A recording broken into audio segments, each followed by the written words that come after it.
Growing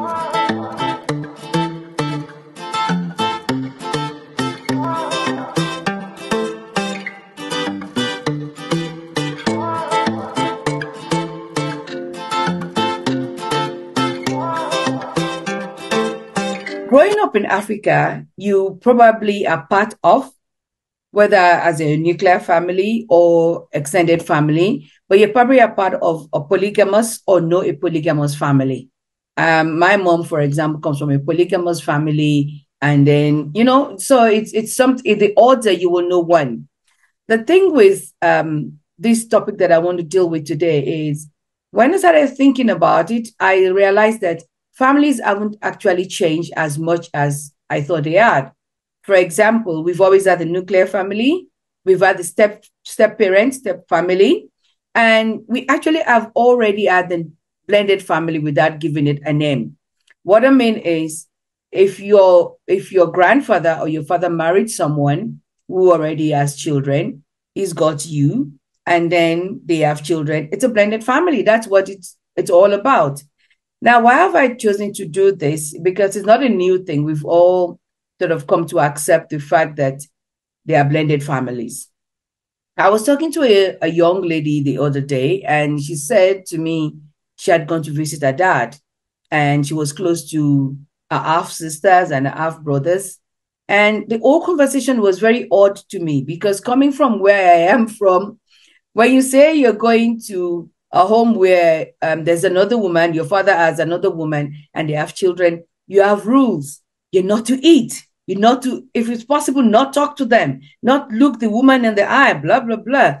Because there's a fear of the muti or witchcraft or anything, whether the woman was a good person or not.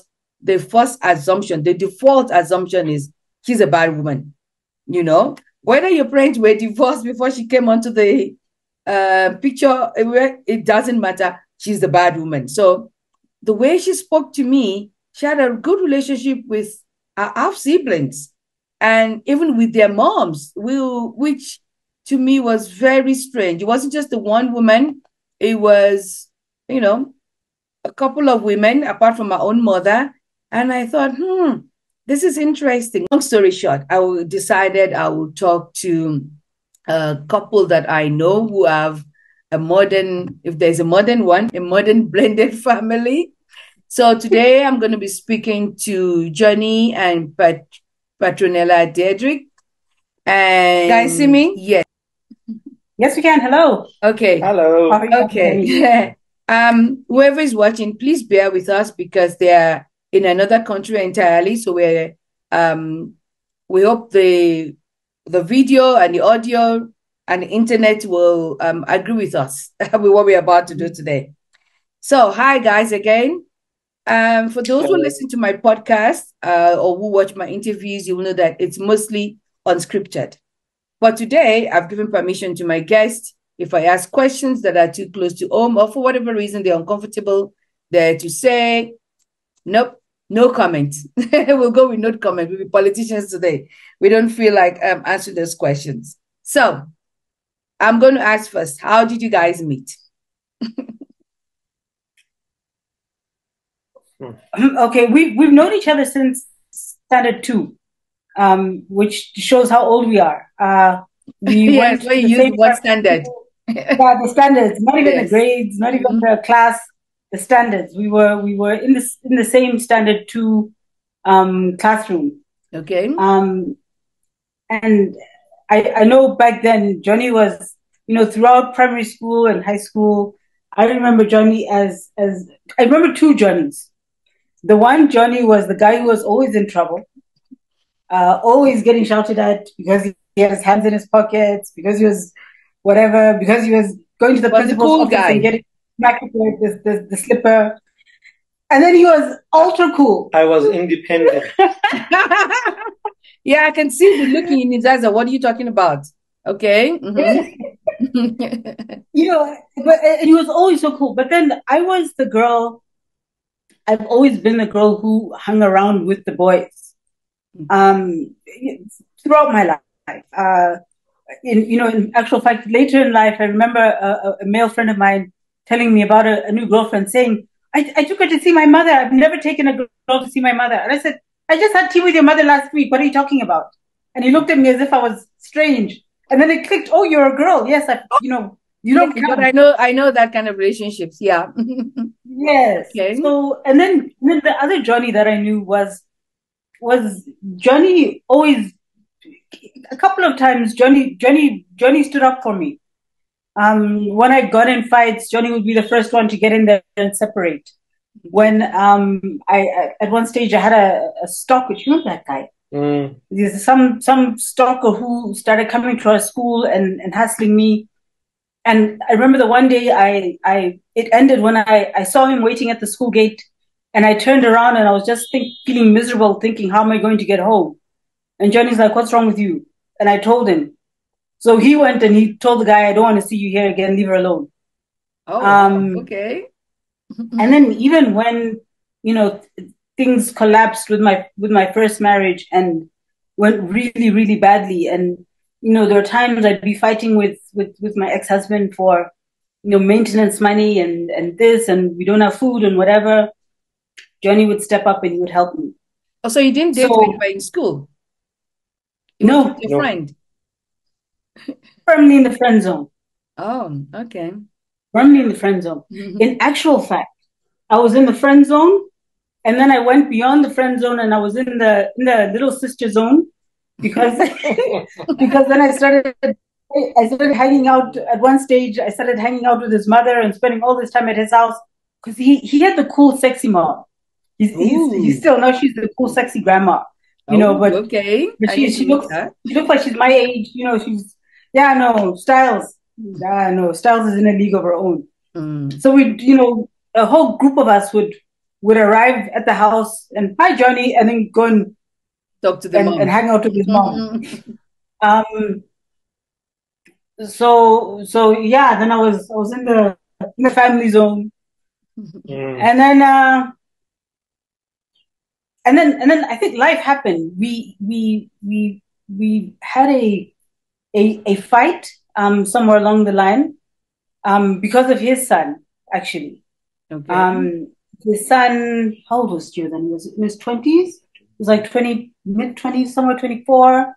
He was at varsity in Bloom and he got mugged. He called his father, oh, I've been mugged. So his father bought him, had to buy him a new laptop and phone and whatever. And he'd just come from the shop, getting his new laptop, phone, etc. Comes around the corner, gets mugged again. Calls his father in tears. Oh, no. Calls his father in tears. I've been mugged. And the father shouts at him. So he calls me, Auntie Daddy. So I called him. How dare you? Shouted this poor traumatized son. What kind of a father are you? And then he says, hey, when I was, please, you need to remember that Giovanni is my son, not yours. So I didn't speak to him for 3 weeks, for 3 months, for 3 years. There was no. I don't remember how long it was. It was a long time. And I mean, he would call me and no, Auntie Patronella. And I'd be like, but your father says you're not my son. Please handle it with him. Talk to your father. Talk to your father. I'm not even your proper aunt. Boy. We're not related by blood. Sorry, I can't help. And then at some point, out of the blue, I think Gio called me, and I don't know what Johnny was going through. And he says, no, I spoke to Dad, and he doesn't sound like he's in a good place. Please call him. And then here we are. So are you saying, Johnny, do you agree with, let's actually confirm, do you agree with everything she just said? Oh boy. Pretty much, yeah. Pretty much, yeah. Okay. I have selective memory, as I like to call it. So some of the things I won't remember in detail, but yeah, that's why I'll go along with what she's saying. Okay. So are you saying? I think. Go on. I was just saying, I think the big shocker for us was a couple years ago. We went to Houston in the States, and I was getting an award for something, and a whole bunch of my old girlfriends from high school flew in. One flew in from Canada, two from New York, one drove up from Austin, and then one lived in Houston, and she put everyone up at her B&B. And one okay, I say girls now. I don't worry, I understand. I still say girls. I still say girls. And one of the girls said, Johnny, I'll never forget when you told me that you're going to marry Patch. I was like, when did I say that? No, you said that. And this is something we learned in high school. I find we women do that thing. We find a guy that is really nice, and for some reason, we can't see beyond. We're friends. I was actually having this chat with someone, and I say, it's really, I feel really bad for that when there's a friendship like that, and the one who is thinking romance level, and the other one just cannot see it. I mean, when it works out in the end, yes, but if it doesn't, and I've been in that situation, I'm like, I don't think so. I never saw us going that way, But so Johnny was persistent. I know what I'm doing. You see, I'm gonna get there. So, are you saying it was? I don't know if that's true. This was some other plan. I don't know. But I'm happy it worked out. But if you told somebody, then you must have yeah, I would like to.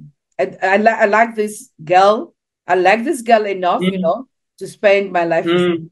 Yeah, but then life happens. But do you agree that it was your son that brought you together in the end? I mean, to where you are now. Yes, I guess he was playing matchmaker. You think he was just playing matchmaker, or he saw you guys and this will work? She's more like mom. She's more like my mom. Or sorry, not maybe she's not. I can see her as mom, even if it's stepmom, and dad doesn't seem to be getting his act together. I got to do something. Yeah.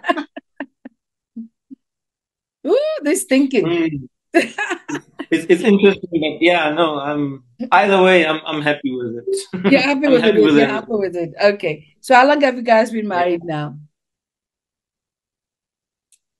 Going on 9 years. Going on 9 years, yeah. Going on 9 years. I know so many men somehow don't remember how long they've been married, how old is their child, or their children.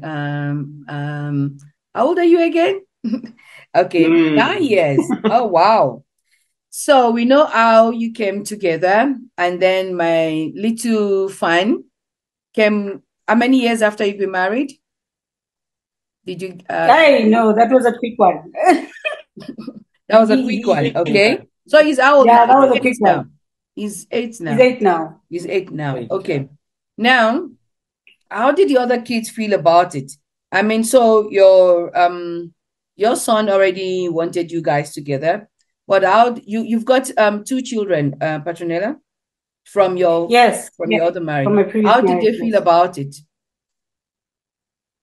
I think Cabello struggled, my eldest son. And I think because he struggled, especially since for the longest time it had been just the 3 of us. Okay. For more than half his life, it had been literally just the 3 of us. There was a time when Johnny was sort of hanging around, but he was very much, mom's friend. Uncle Johnny is here. So they didn't see him in that kind of light. Okay. And I think he wasn't. I think he still is. He's worried about me getting hurt. He's worried about, me not being taken care of. He's worried about, Cabello worries about my, the potential of shattered dreams and all of that. Okay. So yeah, I think if Johnny ever decided to leave me for some young secretary, he'd better sleep with one eye open. I guess 2 secretaries. No, but he was always he worries like that. And that lady whose 3.5 or so years younger than him. At the wedding, she said, I've got a father now, which was great. But she's Naledi sort of stays in a little bubble and she doesn't really, she communicate much with people. So that was quite touching of her. She enjoys, I think, what both of my kids have enjoyed is seeing how I'm not as frantic all the time. Okay. It's hard being a single mother. It's hard, having to pay the bills and you're worried about Tell me about it. You've got people jumping over the wall and the funds and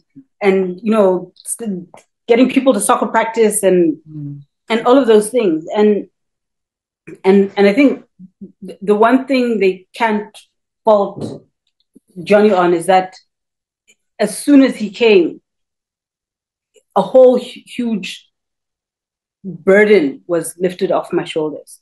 And you could see that.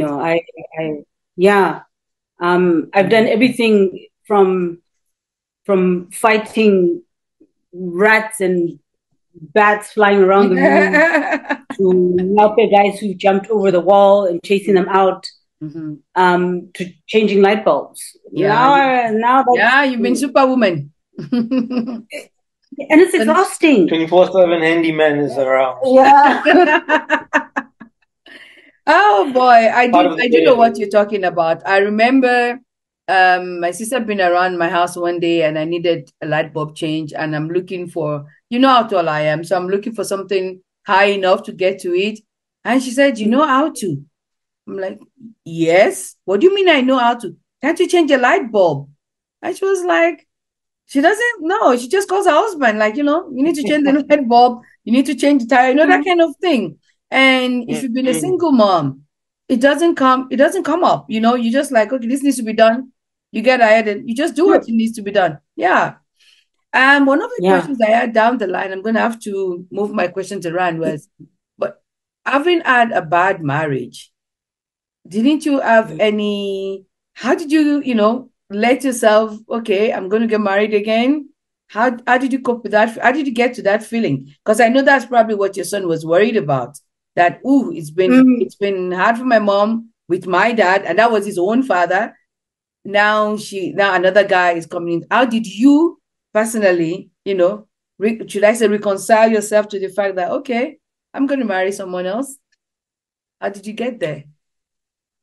Do you want to answer first? Or did Johnny just get there and sweep you off your feet? Well, once he was told to do so. Your story is shorter and less complicated. Okay. I think after going through the divorce and a whole lot of introspection, which took many years, I had decided not to get married. But as time went on, I felt that no, I cannot be alone.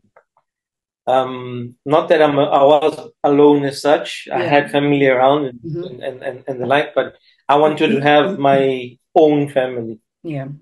And my story, I prayed about it. I said, God, 0 is a bad number, and I am here. 1 is a good number, but 2 would be super. Yeah. And that was my petition. I said, if there's somebody out there for me, let me find her and let her be the perfect woman who compliments me in all manners and all facets of life. And that was it. And I ended my prayer, and a couple of months down the line, your son opened your eyes. This is the prayer. This is the answer. Man, this is the answer to the prayer. Open your eyes. Yes. Yes. That's pretty much how it happened. Yeah. Okay, so that's my story. Okay, your side, Patronella. So mine also, I think when I after my first marriage, which I think was it was a complete disaster. I'd also decided I'm never getting married again because I couldn't. Looking back then, I thought, I was such a perfect wife. And why you like? We are all perfect. We are all perfect. I thought, I was such a perfect wife, and he was such a bad husband. So if a perfect wife like me can't make a man want to do better, then never doing that again. And then when I started earnestly embarking on my walk with God, I had done therapy before, and I remember the one therapist, and we're talking about relationships, and he asked me, but why do you enter your relationships like you're trying to convince a donkey to do something? Why do you use the donkey method? And I said, what's that? He said, you know what you want, you know what you're doing with your life, or where you want your life to go, but you don't seem to reflect that consistently in your relationships. Okay. So I thought, okay, now then I'll definitely never get married. And then I did more therapy, and a lot of work. I was in Bible school, so there was a lot of, deliverance courses and marriage courses and all of these things that you needed to do, supposedly to get your degree, but actually it was all of these things that you were doing so that you could, so that we could grow. And then that's when I started to realize that, okay, so, maybe I wasn't the perfect wife, or, maybe I was the perfect wife, but I was not the perfect wife for him, because there are certain aspects in my personality that he, didn't understand, and, and that rubbed him the wrong way. So we ended up bringing out the worst in each other. And I didn't want to be alone. Yes, I had the kids, but it wasn't the same. You want someone that you can't, with the kids, you're super mom. So you can't show weakness. I don't know, maybe they'll eat you. I understand. I understand perfectly. You understand perfectly. I understand. So I remember having a conversation with a friend of mine at the time who used to take a 2-week, every year, she would take a 2-week mental health break. And she would check herself. She was single, no children. She didn't even have a cat. And for 2 weeks each year, she would check herself into a mental health clinic and just therapy for 2 weeks. And I was just like, how do you do that? I can't even, sit in the bath for 15 minutes without somebody telling me about a school project that's due yesterday. And, and I didn't have a safe space where I could, unburden and be myself. And, you want to come home and crawl into somebody's and just cry and say, I've had a really bad day today. But you can't, because you're busy with dinner and signing off forms and homeworks. And so yes, I took it, I wrote a list. I remember writing a list of all of the qualities that I'd be looking for in a potential husband, and praying over it. And then, a couple months, years down the line, he was always there. It just didn't seem as that. He was always there. Yes. Just never saw him as the one that you were looking for. So we're glad you saw it. Yeah, plus I wasn't speaking to him. I'm so glad your son pushed you to open your eyes. Come on, Dad. She's already there. Answer to prayers. And you. But I do think also when one has been friends, there's something about friendship I was saying to someone recently, I really like you. And she was like, oh, you like me, you don't love me. And I said, I can love you without liking you. I like, because when I think of I'm going to use another friend's description. When I'm saying I like you, I'm trying to say I like to be with you. I can spend time with you. It's not everybody that I want to spend time with, and knowing the kind of person I am, it's really, really not everybody I want to spend time with. I'm not really very good at small talk. So if you see me talking and you think it's small talk, it's not, because this person really interests me. I really like this person. That's why I can stand and I'm still talking to them 10 minutes later. I really like them. If I don't, okay, don't let me say too much. I might lose all the friends that I have. And they're not that many. So it's really nice, I think, to have that background, because when you're friends, you can actually let yourself go. The super mom that you are to your children, I think is the way husbands are to their wife. They don't want their wives to worry because they're the Superman in the family. But when someone is your friend, you can let yourself go. You can have something stuck in your tooth, and he says, come, there's something in your mouth. He says, why are you looking like this today? What happened? And you don't take offense because this is your friend. So all the background you've added, you've sorted all of that out. You've probably talked to each other with smelly mouth, and it's come on, go wash your mouth. All of that's been taken care of. And then God said, okay, I got to open these children's eyes. They're not looking very well. So we're glad that happened. Now, so we have a new addition to the family. We've got 1 here, 2 here, plus 1. How did the older kids, especially, how did they deal with, because now there's going to be a repositioning. Okay, let me ask the question I asked you. What is the positioning in the family? And what I'm saying is, who comes first, spouse or children? He comes first. And you, mister, who comes first? Spouse. Spouse. Oh, okay. It has to be. It has to be. And I think for us, if we are united and we are stable and we speak one word, the kids know that they can't play us off against each other. Okay. Both of us came from divorced families. And that for me was my big trick. I knew if I wanted anything from my dad, when even before they got divorced, I would say, "Oh, Mama said I can't," and I knew it was mine. Okay. So we've been there. We know the tricks. But united, if we're one, and you go there and you'll get the same answer here, it's done. Okay. Okay. So it brings stability as well. Okay. We actually had this discussion with Zayn, our youngest, just a few nights ago. He was asking about who's the most important person in the house.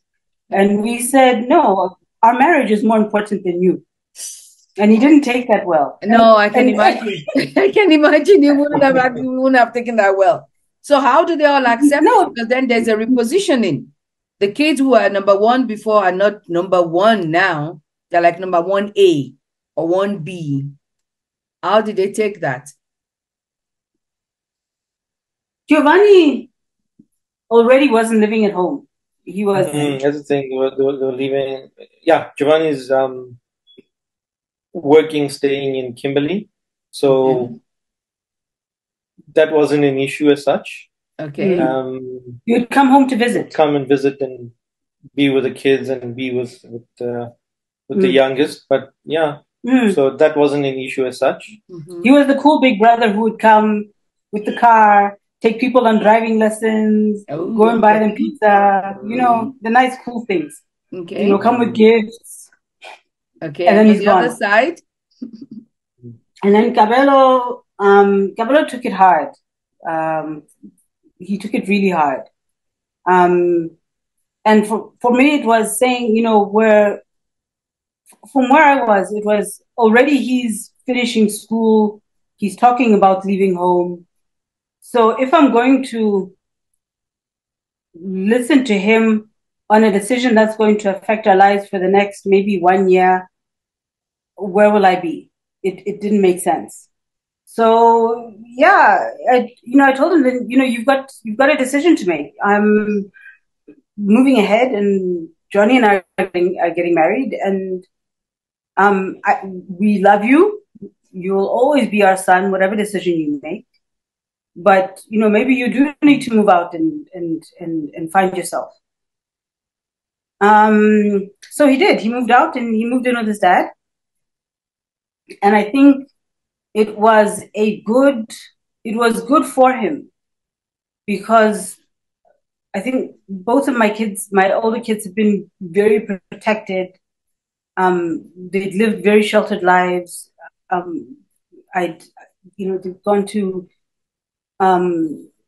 small Christian schools, so they didn't have a lot of these other, influences. If they wanted to go out, then I would knock something off my calendar so I could take the kids to youth group or drop them at a party or whatever, and then be there to collect them. Okay. So they never had to really, if they wanted to go to the movie, I would take. So they never had to make their way around. Okay. And that was a big shock for him, because I think also for the father, when Gabriel first moved in with him, he would take him around places, and then at some point he was like, "No, this is crazy. There's a taxi. You get in the taxi there. Tell them you're going to wherever. Here's the money you need. Go." And I don't know if I would have ever gotten there. Mm-hmm. Which is what Naledi is not doing now. Which is what Naledi is not doing now. I think Naledi was Gabelo's baby sister. She was always the youngest. So he was sheltered. She was even more so. She's now 20, almost 23. And it's only now that she's starting to, I think it was probably last year that we started saying to her that, what, actually, madam, you're not, we're in Malawi. So she was kind of stuck. And I was like, okay, you're not at school, you're not whatever. You need to take over all the cooking and manage in the kitchen. So it gave her a purpose, and it gave her something to do. Now she's left us in Malawi and she's moved back to Johannesburg. She's living with her brother. Oh, okay. But even then, her brother at some point was calling me saying, "Mom, Naledi just tried to poison me. You need to come and get your daughter." I was like, "What do you mean, Naledi?" Naledi was not cooking bad meals when she was here. So what are you doing? No, I bought a packet of what I said. That's the problem. Naledi cooks from scratch. Okay. So don't think your instant sausages are doing her a favor. You're not. Okay. So she's learning that, and now she's applied for college. So she's going to get more independent. Yeah. So yeah, she went from being the youngest and the baby to being told that you're 14 years older than the baby. Yeah, no. And that baby will not let anybody take his position, eh? I know that. No. Yeah, you'll fight for it. No. No. So with this now, was discipline ever a problem in the sense that if Johnny disciplined your kids, did you maybe like, I don't agree with that, or did the kids fight against it? You're not my dad kind of thing. Did you ever have that problem, or did they know that if Johnny says something, that's it, we already have agreed on it? Or do you have times when you will call Johnny in and like, I didn't like the way you spoke to Naledi. You can't tell her not to do that. Did that ever come? Did I hit the nail on the head, Johnny? We've had those discussions, but it's always a discussion that we have, the two of us. Okay. It's not something we'll have with the children. Okay. But did the kids fight against Johnny disciplining them? Attitude. Yeah, there's lip. There's always a bit of lip, which we try and stamp out, and I do not stand for at all. So if there's lip, then we try and say to them, no, that's not how it's done. If you have a problem with it, there's the door. Go to your room and go sit, or I mean, even Giovanni, as much as he put us together, at some point he also turned against me. Okay. So it has not been easy, but it's always been a matter of, we are united. You're not going to break. We're not going to stop because you've got issues with it. Okay. If you don't like what's happening in this house, there's where you're welcome to go. You're adults. We're not negotiating with adults. Adults can, it's if you think you're an adult and you think you can do things better, go do it better in your own house. Okay. Zane, our 8-year-old, however, is currently in his room having punishment. Thinking about his behavior. He's seriously thinking about it. No, he's asleep. He's asleep. He's going to come back. He's be very remorseful and apologize for whatever he was doing. So, and then obviously we'll forgive him, and it's fine. We'll move on. Okay. Now, this is one of those questions where you can say you don't want to answer. If Patronella, I know, I think your husband passed away. Your ex-husband passed away last year, or was it this year? Okay, but what if was it last year? Time seems to have gone. I don't know what the time is with COVID and everything. Okay, I blame everything on COVID these days.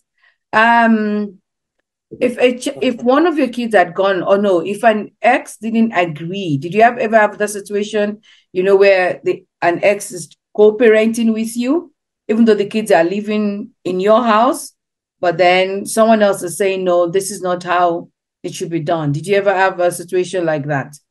Like, you can't tell my child not to do. You didn't. Okay. No, he wasn't co-parenting. He was not a part of my kids. Okay. He played a minuscule part. It was the kids for him were an afterthought. He would say he's coming and then he doesn't come.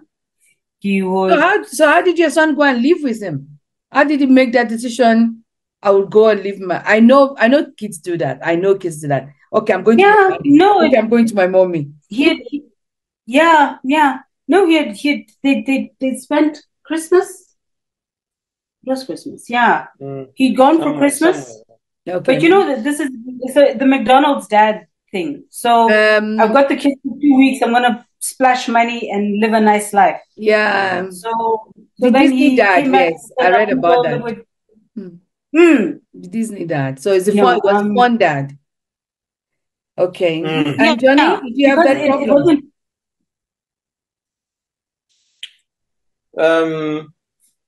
No. Johnny was a single dad. Single dad as well, so no. Okay. Now I like it. So that doesn't qualify. Yeah, I do find that so you've actually even though it's been tough, you've actually had it will I say easier than some people? Okay. So I think this is my last question. I think. And I'd like you to answer separately. Knowing what you know now, how would you advise a man that's going into what's going to probably be a blended family? And how would you advise a woman who also is probably going to do that?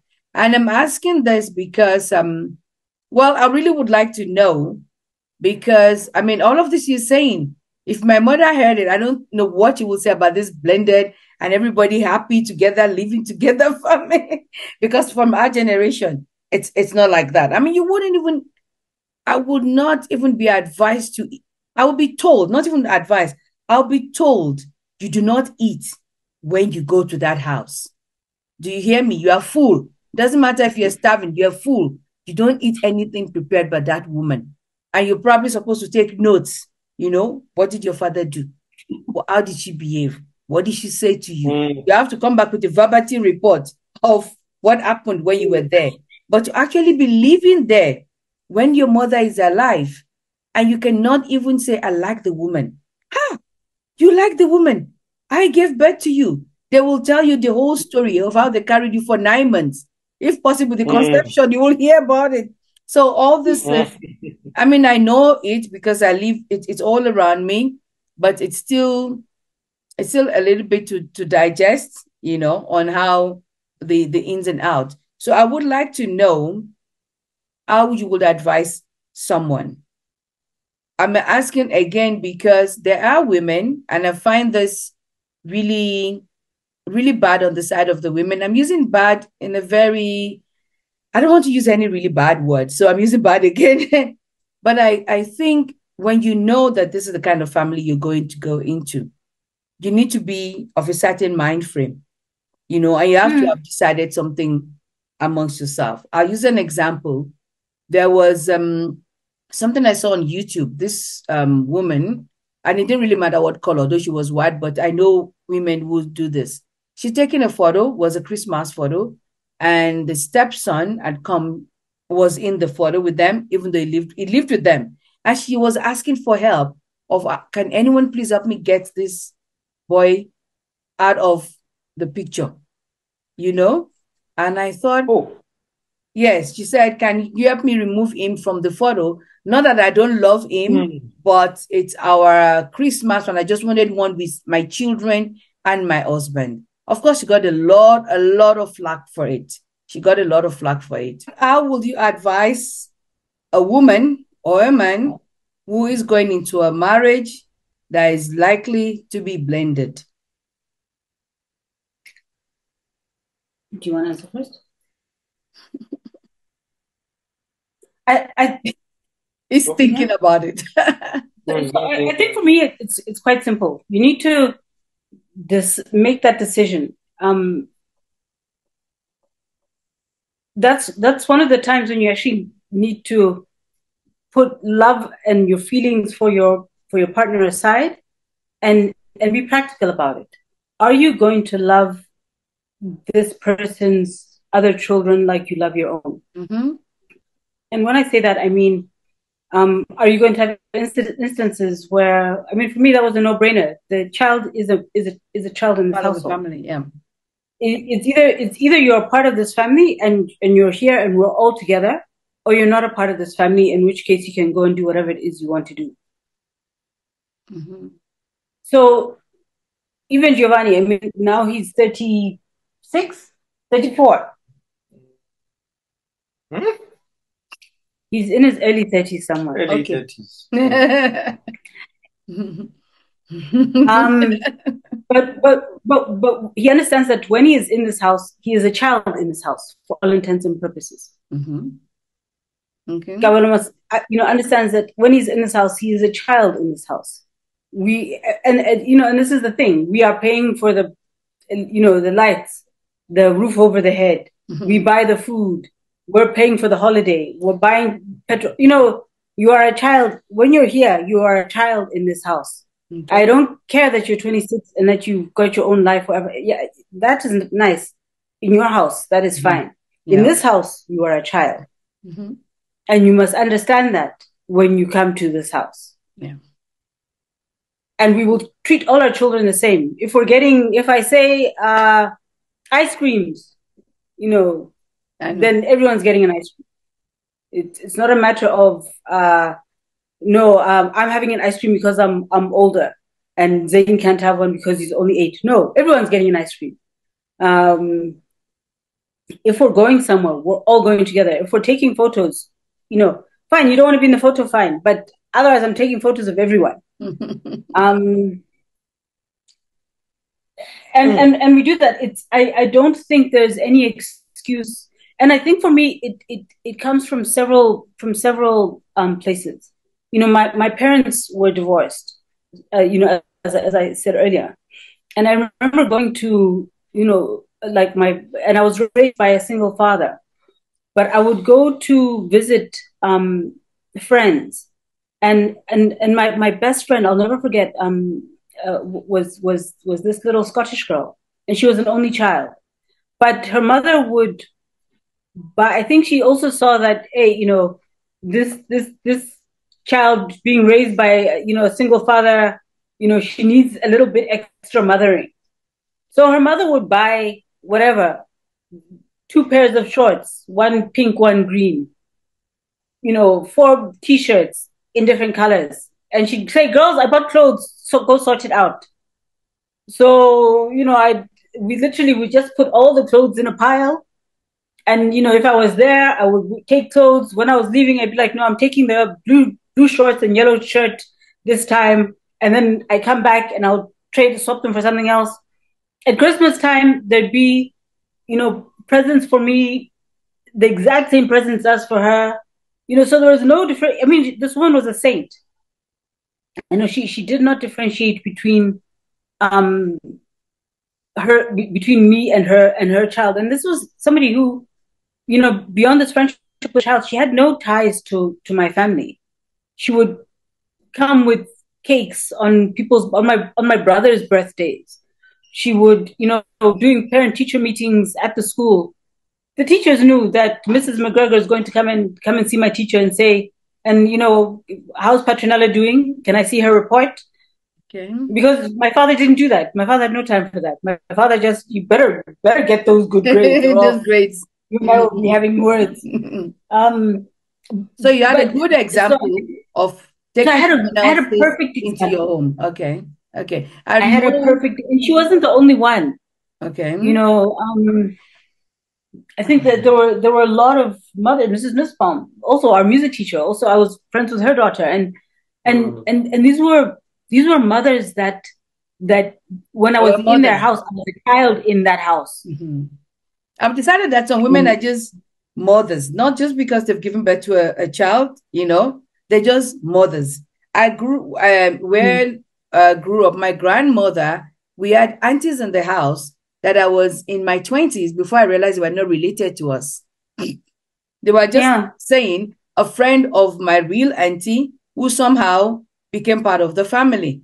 And if it wasn't that something came up, I would never have known that, we actually have no relationship to this person. There are two aunties that I remember very well now that were actually friends of this auntie and that auntie. And somehow my grandmother just absorbed them into the family. So what will your advice be, Johnny, to a man who was going to this?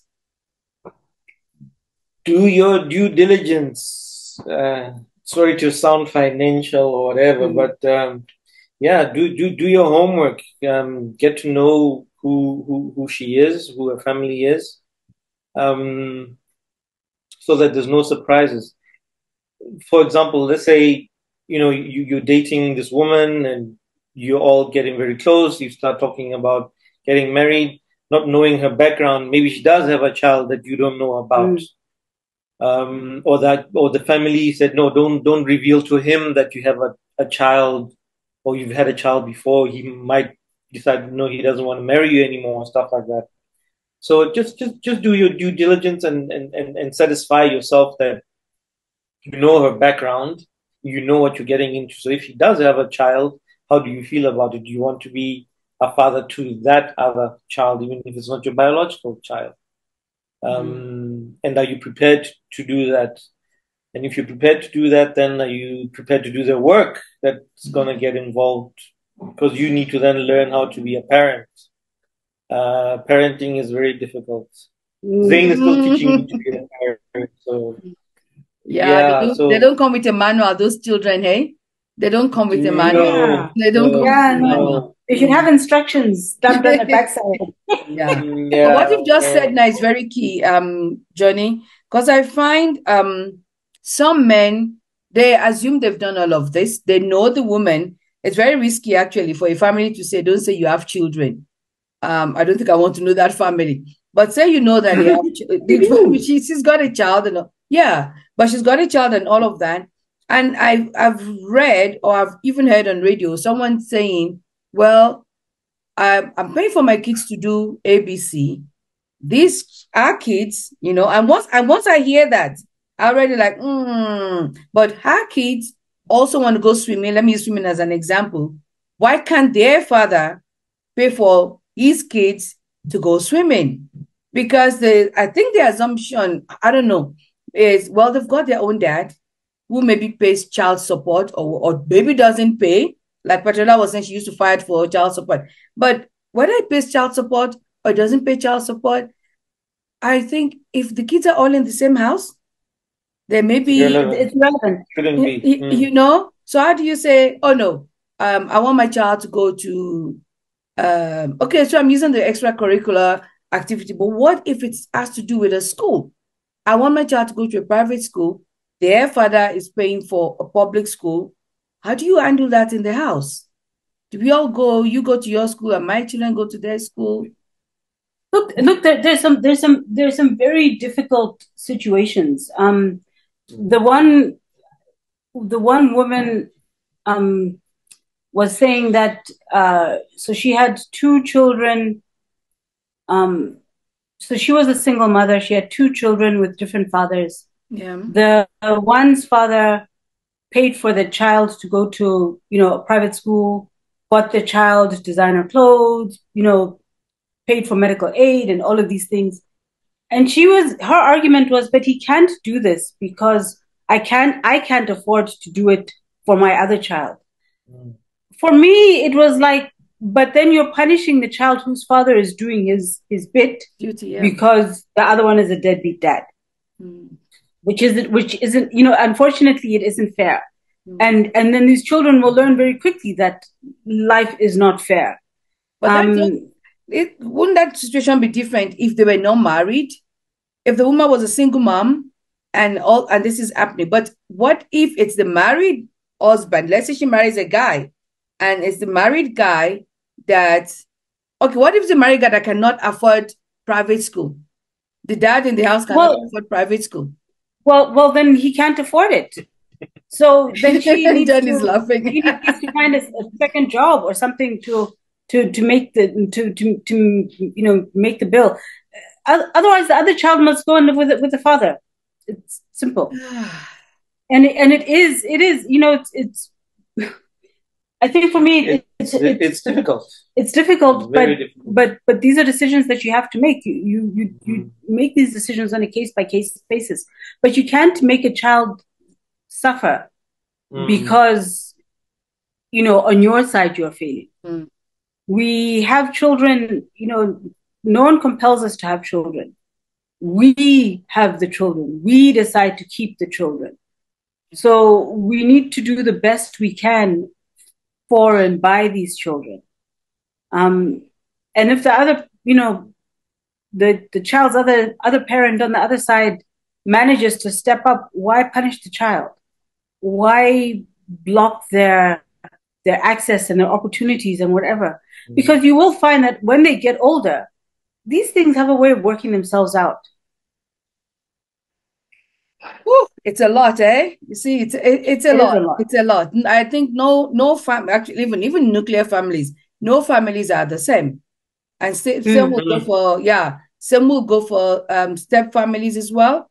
I remember someone saying, "My dad died. We're having," and it was all broken up. And then it turns out that this was actually his stepfather. But the way he took it, that this person took him, and I don't care about the relationship. I will come together. You are my son, And then you have some who, oh my word, I'd never ever. Is a really Cinderella stepmother kind of woman. But their fathers were just as horrible.